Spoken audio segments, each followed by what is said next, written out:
La penumbra se adhería a las esquinas de la habitación de Mateo como una segunda piel, una oscuridad que no obedecía a la ausencia de luz, sino a una presencia que se filtraba desde los bordes de la realidad.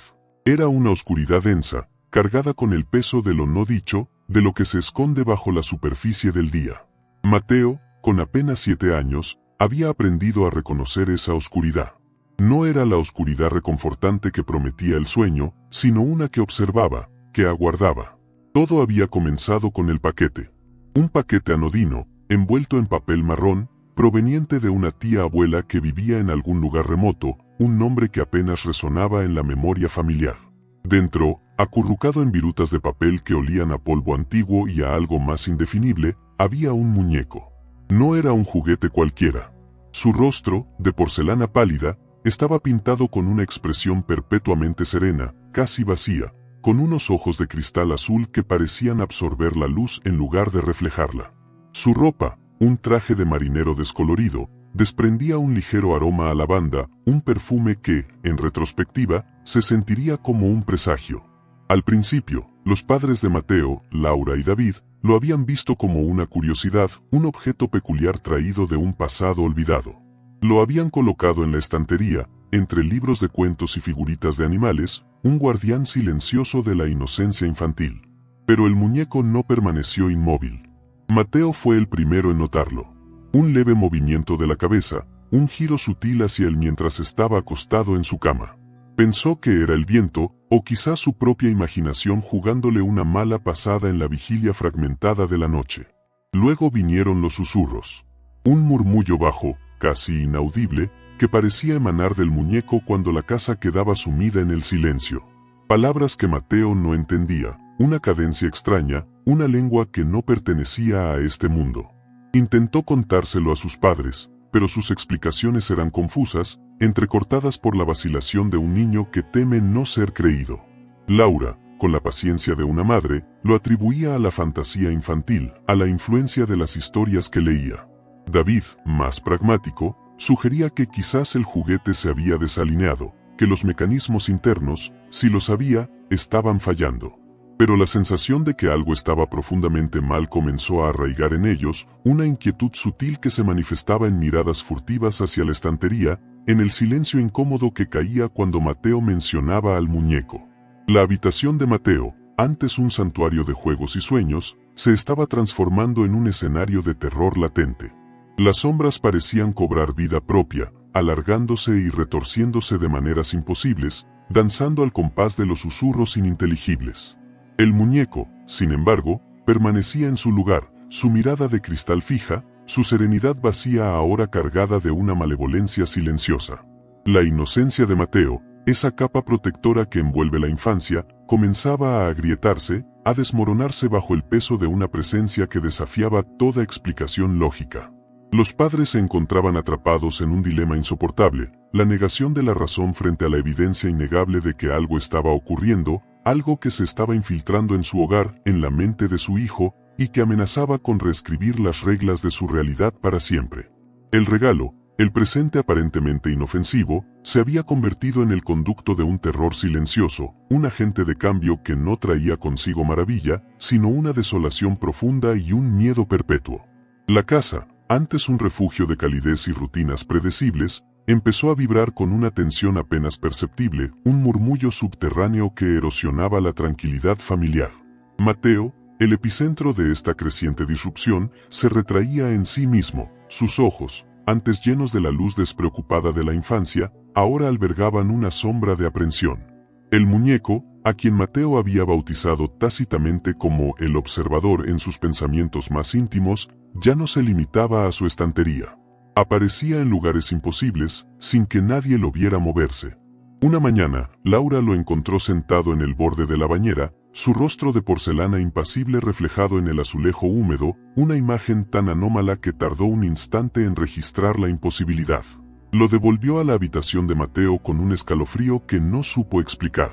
David, por su parte, comenzó a notar pequeñas anomalías en su propia rutina. Objetos que cambiaban de lugar, puertas que se encontraban entreabiertas cuando estaba seguro de haberlas cerrado, y una sensación persistente de ser observado, una paranoia que atribuía al estrés del trabajo y a la creciente ansiedad de su esposa. Pero los sucesos que involucraban directamente a Mateo eran más difíciles de ignorar. Una noche, Laura se despertó sobresaltada por un llanto ahogado. Al entrar en la habitación de su hijo, lo encontró acurrucado en un rincón, señalando con un dedo tembloroso hacia la puerta. «Está ahí», jadeó, su voz quebrada por el terror. Laura encendió la luz, recorrió la habitación con la mirada, pero solo encontró el muñeco, sentado en su silla, su serena vacuidad pareciendo burlarse de su angustia. La incredulidad inicial de los padres se desmoronaba, reemplazada por una creciente sensación de impotencia. Los susurros se volvieron más audibles para Mateo, ya no simples murmullos, sino frases cortas, extrañas advertencias o peticiones incomprensibles que solo él parecía captar. Empezó a dibujar obsesivamente. Sus cuadernos se llenaron de figuras retorcidas, de ojos desorbitados y de la silueta inconfundible del muñeco, siempre rodeado por un aura de oscuridad o por extraños símbolos que él mismo no sabía de dónde provenían. David intentó racionalizarlo, sugiriendo la posibilidad de un trauma sutil, de una respuesta a algún evento que Mateo no podía verbalizar. Pero la evidencia se acumulaba, cada aparición del muñeco en un lugar distinto, cada susurro que Mateo reportaba, cada dibujo perturbador, tejían un tapiz de horror que desafiaba la lógica. La barrera entre lo real y lo siniestro comenzaba a desdibujarse, no solo para Mateo, sino también para sus padres, quienes se veían arrastrados a un torbellino de miedo y duda. El muñeco, el regalo de una tía lejana, se estaba revelando como un conducto, un portal a algo que escapaba a su comprensión, algo que estaba reescribiendo la inocencia de su hijo y condenando su infancia a un perpetuo estado de alarma. El aire en la casa se volvió denso, cargado con una electricidad estática que anunciaba la tormenta inminente. Mateo, cada vez más retraído, se aferraba a sus padres, su pequeño cuerpo temblando ante la menor sombra. El muñeco, ahora, era una presencia constante, una sombra que se proyectaba incluso cuando no había luz. David, desesperado por encontrar una explicación lógica, revisó el paquete original, la nota de la tía abuela. Era escueta, casi esquiva, mencionando el muñeco como un recuerdo de familia, algo que había estado en la casa por mucho tiempo. La vaguedad solo alimentaba su inquietud. Laura, por su parte, comenzó a experimentar pesadillas vívidas, imágenes fragmentadas de ojos de cristal observándola desde la oscuridad, de susurros ininteligibles que la arrastraban hacia un abismo de terror. Se despertaba sudorosa, con el corazón latiendo desbocado, la sensación de que algo en su propio hogar la acechaba. La tensión entre ellos se palpaba, una mezcla de miedo compartido y la frustración de no poder proteger a su hijo. Los padres se encontraban en el umbral de una realidad que no entendían, un umbral que Mateo ya había cruzado. La objetividad se había disipado, reemplazada por un instinto primitivo de supervivencia, de proteger a su cachorro del depredador invisible. Fue David quien tomó la primera decisión drástica. Una tarde, mientras Mateo jugaba en su habitación, ajeno a la atmósfera cargada, David entró sigilosamente, agarró el muñeco de su silla y se dirigió al garaje. Su intención era simple, deshacerse de él. Pero al tomarlo, sintió un frío antinatural emanar de la porcelana, un frío que se clavó en sus huesos. Y entonces, oyó un susurro, claro y distinto, justo en su oído: «No puedes alejarme». David soltó el muñeco como si le quemara. Cayó al suelo con un golpe sordo, su rostro de porcelana inmóvil, pero su mirada de cristal parecía ahora cargada de una furia contenida. David retrocedió, el terror apoderándose de él. No era una alucinación. No era la imaginación de un niño. Era real. La negación se había vuelto insostenible. La noche siguiente, los susurros de Mateo se intensificaron. No eran solo palabras ajenas, sino frases coherentes, aunque perturbadoras, que parecían provenir del muñeco. «Ella te observa», decía Mateo, su voz apagada. «La puerta no se cierra». Laura y David se miraron, el pánico reflejado en sus ojos. ¿Quién era ella? ¿Qué puerta? La fragilidad de su mundo se hacía evidente, las grietas en la realidad se ensanchaban. El muñeco no era solo un objeto inanimado, era un conducto, un faro para una presencia que se alimentaba de la inocencia y la duda. La habitación de Mateo, antes un espacio seguro, se había convertido en el epicentro de un terror silencioso, un lugar donde los límites de la cordura se desdibujaban y la infancia era devorada por sombras incomprensibles. La lucha por la cordura se intensificó, tejiendo una red de paranoia que envolvía a la familia. Los padres, atrapados entre la incredulidad y la evidencia aterradora, comenzaron a cuestionar su propia percepción. David, incapaz de deshacerse del muñeco, lo encerró en un baúl en el ático, asegurándolo con cadenas y candados, un gesto fútil contra una fuerza que parecía no tener límites físicos. Pero el silencio que siguió fue más inquietante que cualquier susurro. Mateo se volvió catatónico durante días, sus ojos fijos en un punto invisible, su cuerpo inmóvil, como si su espíritu hubiera sido drenado. Laura, desesperada, pasaba horas a su lado, hablándole suavemente, intentando reavivar la chispa en sus ojos, pero solo obtenía miradas vacías. Una noche, mientras Laura dormía intranquila, escuchó un crujido en el pasillo. Se levantó sigilosamente, el corazón latiéndole en la garganta. La puerta del ático estaba entreabierta. Un hilo de luz se filtraba desde el interior, acompañado de un débil y rítmico golpeteo. Con un terror helado recorriendo su espina dorsal, empujó la puerta. El baúl estaba abierto, las cadenas rotas como si fueran de papel. Y allí estaba el muñeco, sentado en el suelo del ático, sus ojos de cristal brillando en la penumbra. A su lado, en el polvoriento suelo, había un dibujo recién hecho, una figura femenina, con los ojos vacíos y una sonrisa macabra, rodeada de símbolos extraños. El terror de Laura se transformó en una furia desesperada. Corrió hacia el muñeco, decidida a destruirlo. Pero al extender la mano, sintió un dolor agudo, como si agujas heladas le perforaran la piel.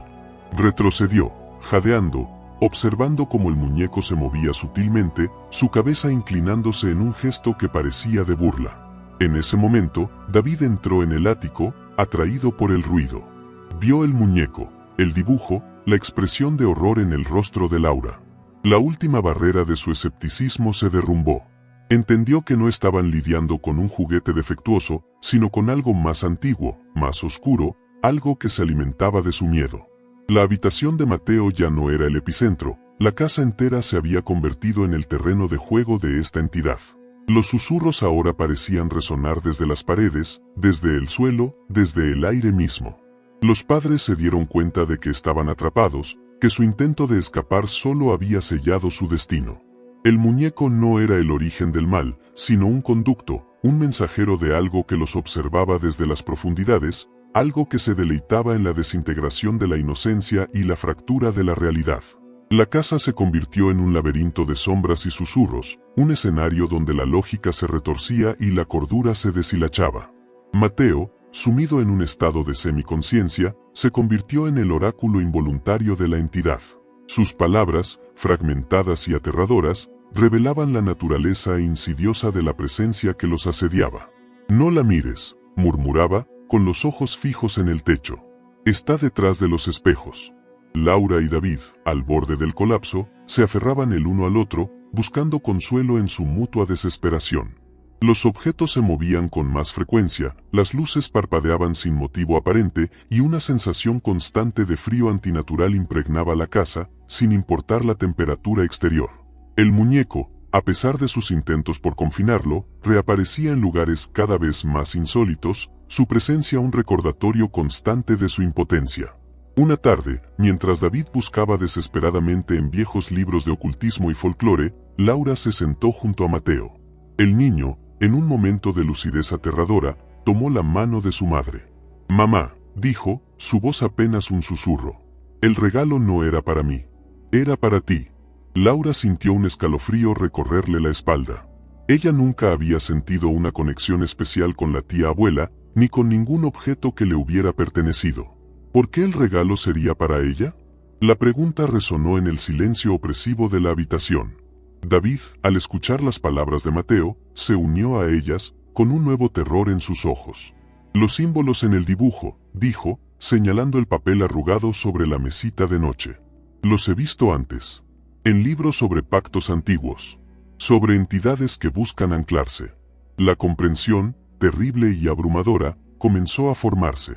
El muñeco no era solo un juguete, era un recipiente, un portal activado por un ritual, un ofrecimiento para atraer una presencia a su hogar. Y Mateo, con su inocencia, había sido el primer punto de contacto, el conducto a través del cual la entidad se manifestaba. La revelación no trajo alivio, sino una profundización del horror. Se dieron cuenta de que estaban inmersos en una pesadilla de la que no había salida fácil, una batalla contra un enemigo que se alimentaba de su miedo y su desesperación. El muñeco, con su rostro sereno y sus ojos de cristal, era el heraldo de una oscuridad ancestral, y su hogar, antes un santuario, se había convertido en el altar de un sacrificio involuntario. Los días siguientes se desdibujaron en una sucesión de noches en vela y mañanas cargadas de terror. La casa se había transformado en una prisión, las paredes pareciendo cerrarse sobre ellos, las sombras danzando con una malevolencia palpable. Mateo, aunque más presente, estaba marcado por la experiencia. Sus ojos, antes llenos de curiosidad infantil, ahora reflejaban una sabiduría antigua y aterradora. Hablaba con una calma inquietante sobre ella, la entidad que los observaba, que se alimentaba de sus miedos. Ella quiere quedarse, decía con una voz que no parecía la suya. Quiere el silencio. Laura y David, exhaustos y al borde del abismo, se aferraban a la esperanza de una solución, de una forma de expulsar a la presencia que se había apoderado de sus vidas. David, en su desesperación, había logrado contactar con un viejo amigo de la familia, un hombre que había estudiado lo esotérico, un ermitaño que vivía apartado del mundo. El hombre, al escuchar su historia, accedió a venir, trayendo consigo libros polvorientos y artefactos de dudosa procedencia. Al entrar en la casa, sus ojos se posaron de inmediato en el muñeco, que milagrosamente había aparecido en el salón, sentado en un sillón como si fuera el anfitrión. El ermitaño palideció. «Es un ancla», susurró. «Un punto focal. La presencia se ha aferrado a él». Pasaron horas investigando, descifrando símbolos, intentando comprender el ritual que había sido perpetrado. Descubrieron que la tía abuela, en su soledad y resentimiento, había buscado unirse a algo más grande, algo oscuro, y había utilizado al muñeco, un objeto cargado de la energía inocente de Mateo, como conducto. El ritual no era para dañar a Mateo, sino para crear un portal, un nexo entre el mundo terrenal y la entidad que ahora los asediaba. La culminación de la pesadilla llegó una noche de tormenta. Los relámpagos iluminaban la casa con destellos fantasmagóricos, y los truenos retumbaban como la furia de los dioses. El muñeco, en el centro del salón, parecía vibrar con una energía propia. Mateo, guiado por una fuerza que no controlaba, se acercó a él. «Ya no te quiere», dijo, su voz resonando con una autoridad sorprendente. «Quiere su libertad». La entidad, a través de Mateo, estaba exigiendo un sacrificio, una forma de consolidar su poder. Laura y David se miraron, la comprensión helada en sus ojos. La elección era terrible, sacrificar su propia cordura, su propia esencia, o permitir que la oscuridad consumiera a su hijo. El ermitaño, con un conocimiento sombrío, les explicó que la única forma de romper el ancla era negarle la energía, despojarla de su conexión. Pero el precio sería alto. La casa, marcada por el eco de la tormenta y la presencia persistente de la entidad, se sumió en un silencio opresivo. Mateo, aunque físicamente presente, parecía haber sido despojado de algo vital. Sus ojos, antes llenos de una inquietante sabiduría, ahora reflejaban una profunda apatía, una vacuidad que helaba la sangre. Había cumplido su papel, actuando como el último conducto, el catalizador para la ruptura del ancla. La entidad, privada de su conexión principal, había sido forzada a retroceder, a disolverse en las sombras de donde provenía. Pero la victoria, si es que podía llamarse así, era amarga. El muñeco, el objeto que había sido el centro de su terror, yacía inerte en el suelo del salón, su rostro de porcelana ahora agrietado, sus ojos de cristal opacos, como si la vida que una vez albergó hubiera sido drenada por completo. El ermitaño, con una expresión de sombría resignación, recogió el muñeco. «Ya no es un ancla», dijo, su voz ronca. «Solo un cascarón vacío. Pero el recuerdo, la huella, eso permanece». Laura y David, devastados pero aliviados, abrazaron a su hijo. Habían sobrevivido, pero la experiencia los había marcado para siempre. Las noches siguientes fueron un purgatorio de insomnio, cada crujido de la casa, cada sombra fugaz, les recordaba la fragilidad de su realidad. La inocencia de Mateo se había desmoronado, reemplazada por una comprensión prematura de la oscuridad que acecha en los rincones del mundo. Ya no era el niño despreocupado que solía ser. Sus dibujos, antes llenos de figuras retorcidas, ahora eran monocromáticos, desprovistos de vida, reflejando la palidez de su alma. La casa, aunque libre de la presencia activa, conservaba una atmósfera pesada, un aura de melancolía y de algo indefinido que se negaba a desaparecer por completo. Los padres intentaron reintroducir la normalidad, pero era una normalidad teñida de miedo, una ilusión frágil que podía romperse en cualquier momento. Se mudaron poco después, buscando un nuevo comienzo, un lugar donde los fantasmas del pasado no pudieran alcanzarlos. Pero incluso en su nuevo hogar, las sombras parecían alargarse un poco más de lo normal, y los susurros, apenas audibles, a veces parecían colarse en sus pensamientos. Mateo nunca volvió a ser el mismo. Llevaba consigo la marca imborrable de su encuentro con lo inexplicable, un conocimiento silencioso que lo aislaba del resto del mundo. La entidad se había ido, pero su eco resonaba en la psique de Mateo, en la memoria de sus padres, en la propia estructura de la casa que habían abandonado.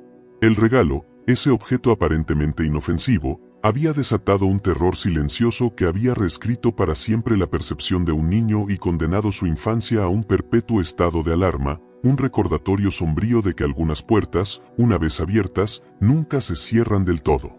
La persistencia de la sombra no se manifestaba en apariciones directas, sino en la sutil alteración de la percepción, en la manera en que la luz se refractaba de forma inusual en los cristales, o en la forma en que los sonidos cotidianos adquirían una resonancia inquietante.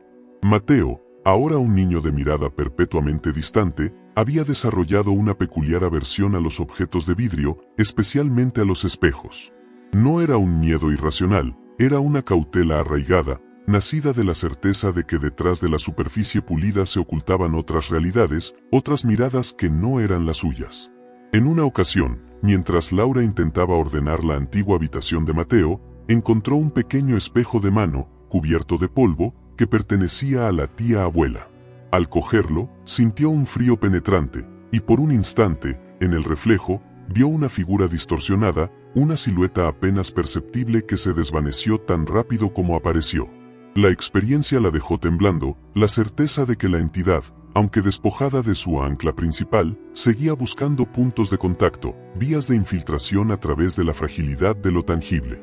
Por consiguiente, la familia adoptó una rutina de vigilancia constante, no de puertas y ventanas, sino de los espacios liminales, de los reflejos, de los silencios que parecían albergar algo más que ausencia de sonido. David, impulsado por una necesidad de comprensión más allá de lo superficial, se sumergió en textos antiguos que hablaban de entidades que se alimentaban de la resonancia psíquica, de energías residuales que permanecían en lugares cargados de emociones intensas. Descubrió que la tía abuela, en su afán por trascender su propia insignificancia, había realizado un acto de invocación que, si bien fallido en su intención original de control, había abierto una brecha. La entidad no buscaba un nuevo ancla física, sino una resonancia emocional, un eco de la angustia que había sembrado. La lucha se había trasladado del plano material al psíquico, una guerra silenciosa librada en la mente y el espíritu. Además, la propia naturaleza de la entidad comenzó a revelarse no como una fuerza intrínsecamente malévola en el sentido humano, sino como una entidad de una naturaleza radicalmente ajena, cuya existencia se manifestaba a través de la disrupción y la disonancia. No poseía intenciones humanas de venganza o codicia, sino una necesidad primordial de ser, de expandirse, y la angustia humana era, para ella, un nutriente, una forma de afirmación.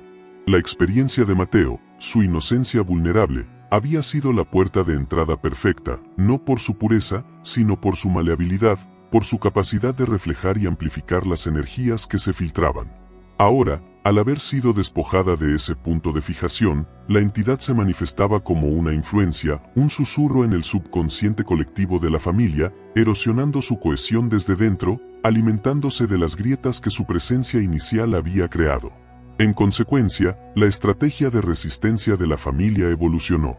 Ya no se trataba de destruir un objeto, sino de fortalecer su propia fortaleza interior, de cultivar un estado de equilibrio psíquico que negara a la entidad su fuente de sustento.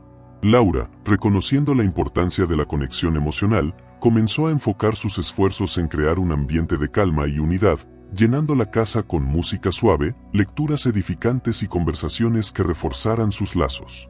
David, por su parte, continuó su investigación, buscando métodos para armonizar las energías residenciales, para sellar las brechas psíquicas que la invocación de la tía abuela había abierto. Mateo, a pesar de su retraimiento, se convirtió en un barómetro de esta lucha interna. Los momentos de mayor serenidad familiar coincidían con una disminución de la inquietud perceptible, mientras que los picos de estrés o conflicto parecían avivar una brisa gélida en la casa. La batalla continuaba, no con armas, sino con la resiliencia del espíritu humano. Al hilvanar los ecos de las experiencias vividas, se percibe una resonancia profunda que trasciende la mera narración de sucesos. La urdimbre de lo acontecido revela cómo las fisuras en la percepción, una vez abiertas, no solo alteran la visión del mundo exterior, sino que reconfiguran la arquitectura interna de quienes las transitan. Es la sutil pero inexorable erosión de lo familiar, la gradual disolución de las certezas que sostenían la estructura de la normalidad, lo que marca el verdadero umbral de la transformación. La casa, antes un mero escenario, se ha metamorfoseado en un espejo de las luchas internas, un crisol donde las esperanzas y los temores se entrelazan hasta volverse indistinguibles. Cada sombra proyectada, cada silencio cargado, es un reflejo de la batalla librada en los recovecos de la psique, una confrontación que redefine la naturaleza misma de la seguridad y la vulnerabilidad. A la luz de estas perspectivas, la senda hacia la comprensión final se aclara, no como un camino pavimentado de respuestas definitivas, sino como un reconocimiento de las complejidades inherentes a la existencia. Se vislumbra cómo la fragilidad de lo aparentemente sólido se convierte en el terreno fértil para el florecimiento de lo desconocido, y cómo la resistencia ante lo incomprensible, lejos de ser una negación, se transforma en un acto de profunda autoconciencia. La experiencia compartida, en su esencia, no es un relato de victoria o derrota, sino una exploración de los límites de la comprensión humana, una meditación sobre la persistencia de la huella, incluso cuando la fuente original se desvanece. Al pivotar hacia la reflexión que cierra este periplo, es menester considerar la resonancia acumulativa de las ideas expuestas. Imaginen un estanque cuya superficie, agitada por la caída de una piedra, genera ondas que se expanden y se desvanecen, pero cuya turbulencia interna persiste, modificando el estado del agua incluso después de que la perturbación inicial haya cesado. De manera análoga, los eventos narrados, si bien concluyentes en su manifestación externa, han alterado de forma indeleble el flujo de la conciencia, dejando una impronta que trasciende la temporalidad de los hechos. Lo que queda no es la simple memoria de un terror pasado, sino la profunda comprensión de las corrientes subterráneas que dan forma a nuestra realidad. Reflexionando sobre este viaje hasta ahora, nos adentramos en la contemplación de las verdades que emergen de la adversidad. No se trata de una mera acumulación de eventos, sino de la síntesis de las lecciones extraídas de la confrontación con lo que reside en los márgenes de lo comprensible. La experiencia nos ha conducido a un punto donde la distinción entre lo que fue y lo que perdura se vuelve difusa, invitándonos a considerar la naturaleza elusiva de la clausura y la perdurabilidad de las influencias que, una vez liberadas, tejen su influencia en el tejido de la existencia. La casa, ahora despojada de su presencia ancla, se erigía como un monumento silencioso a la fragilidad de la realidad. El muñeco, un vestigio inerte, yacía en un baúl en el ático, no como un trofeo de victoria, sino como un recordatorio perenne de las grietas que se habían abierto en el tejido de lo cotidiano. Mateo, marcado por la sombra de lo que había presenciado, en parte, encarnado, se movía por el mundo con una quietud inusual para su edad. Sus ojos, antes espejos de la inocencia, ahora reflejaban una profundidad que desbordaba los años, una comprensión tácita de los velos que separan lo visible de lo insondable. La casa, en sí misma, se había convertido en un eco, un lugar donde el aire aún vibraba con la memoria de la intrusión, donde los silencios parecían albergar un conocimiento secreto, una sabiduría nacida del terror. La verdadera práctica, sin embargo, no residía en la erradicación de la sombra, sino en la constante vigilancia del interior. La entidad, despojada de su ancla física, no había desaparecido por completo, sino que se había disuelto, transformándose en una influencia sutil, un susurro en el subconsciente colectivo de la familia. Las incursiones ya no eran manifestaciones físicas, sino la erosión gradual de la confianza, la siembra de la duda en los cimientos de sus relaciones, el debilitamiento de su cohesión a través de la discordia insidiosa. La casa, en su aparente calma, se convirtió en el campo de batalla de esta guerra invisible, donde la fortaleza de sus lazos era el único escudo contra la disolución. La lección fundamental que emanaba de esta experiencia no era la de una victoria definitiva sobre fuerzas oscuras, sino la profunda comprensión de que la oscuridad, en sus múltiples formas, es una constante del universo, una fuerza que se nutre de la fragilidad de la psique y de la erosión de la conexión. La inocencia de Mateo, lejos de ser un escudo, había sido un imán, una puerta de entrada para una energía que buscaba manifestarse. La supervivencia de la familia no radicó en la erradicación de esa fuerza, sino en su capacidad para reconocerla, para comprender su naturaleza, sobre todo, para fortificar su propio interior. La casa, ese espacio físico, se había transformado en un símbolo de la propia arquitectura mental, un lugar donde las sombras podían proyectarse, pero donde la luz de la conexión y la comprensión mutua podía, si se cultivaba con esmero, mantener a raya la perpetua amenaza. Así, la conclusión no es un punto final, sino una invitación a la introspección continua. El verdadero viaje comienza ahora, en la aplicación diaria de esa sabiduría recién adquirida. La práctica reside en la atención constante a los reflejos en los espejos de la vida, en la escucha atenta de los susurros que intentan sembrar la discordia, en el fortalecimiento inquebrantable de los lazos que nos unen. Porque al final, la entidad, sea cual sea su forma, solo puede prosperar en la desunión, en el aislamiento, en el silencio del miedo. Y es en la resonancia de nuestras voces unidas, en la luz compartida de nuestra comprensión, donde encontramos no solo la protección, sino la verdadera esencia de la resistencia.